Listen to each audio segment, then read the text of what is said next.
এখন এই যে আছে এগুলোকে সব আমি ডিলিট করে দিলাম, কন্ট্রোল ভি দিলাম। দেখেন শুধুমাত্র মাছটা থেকে গেছে। মেহেদি এদিকে ঘুমাও নাই, আসতে তো দেরি করে আসবে। মেহেদি ঘুমাও নাই বৈশা?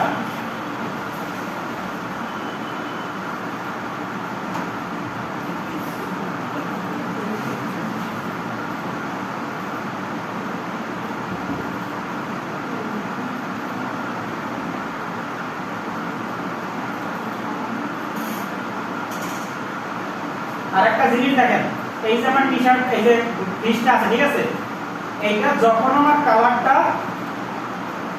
ব্ল্যাক ছিল তখন কিন্তু হোয়াইটের উপর ভালো লাগতেছে, তাই না? জি। এখন যদি এই জিনিসটা আমার এখন ব্ল্যাক আর্টবোর্ডের উপর রাখতে হয় এবং এই যে মাছের কালারটা হোয়াইট দিতে হয়, তখন এর অবস্থা কি হয় দেখি? ভূতের মতো লাগবে, লাগতেছে? এখন এটার তো সলিউশন দরকার। এইটার সলিউশন হচ্ছে প্রথমে এই জিনিসটাকে আমি অফসেট পাথ করে ফেলাবো।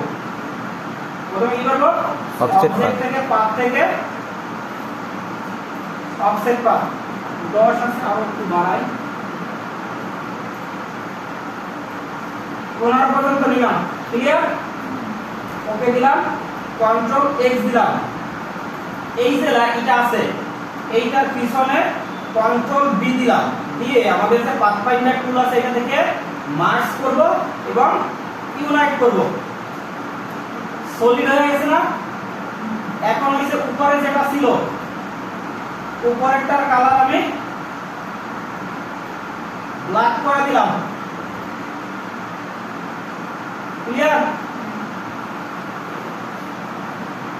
এখন যেটা করতে হবে এইটাকে, এই যে কালো অংশটা আছে এটাকে আমি জাস্ট ট্রান্সপারেন্সি করে দিতে পারি, আর কিছু দরকার নাই। কন্ট্রোল এক্স দিয়ে কাট করলাম, এটাকে সিলেক্ট করলাম, এরপর হইছে ট্রান্সপারেন্সি করব।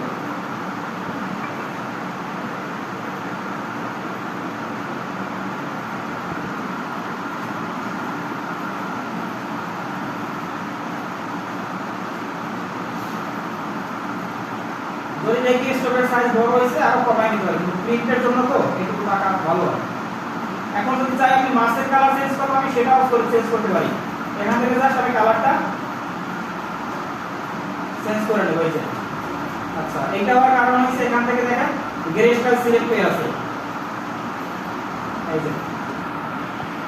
যে কোনো কালার এখান থেকে আমি শিফট করতে পারি।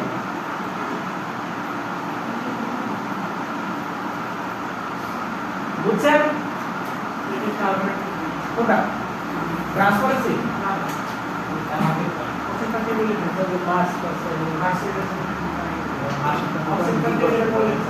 মার্কস করছে এখানে যে বাকি শেপগুলো ছিল না, এই যে শেপগুলো আছে না, এইটার সাথে মার্কস করলে কি হয়? এই যেগুলো আছে সব মিলে একটা সলিড কালার, সলিড তো শেপ তৈরি হয়ে যায়। তখন মার্কস কিন্তু দেন ইউনাইট। বুঝছো? আগে কাট করে নিয়েছি।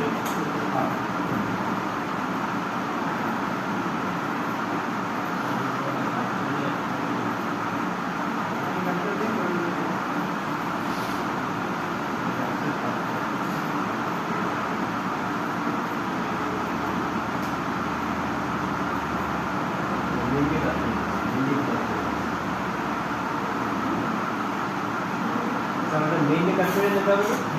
মেইন যেটা ছিল ওইটা অফসেট পাথ, যেটা মার্কস হবে মেইন যেটা ওইটা কাট করে নিও, অফসেট পাথের উপর ওইটা দিয়ে ট্রান্সপারেন্সি করতে হবে। এই যে অফসেট পাথের উপর ট্রান্সপারেন্সি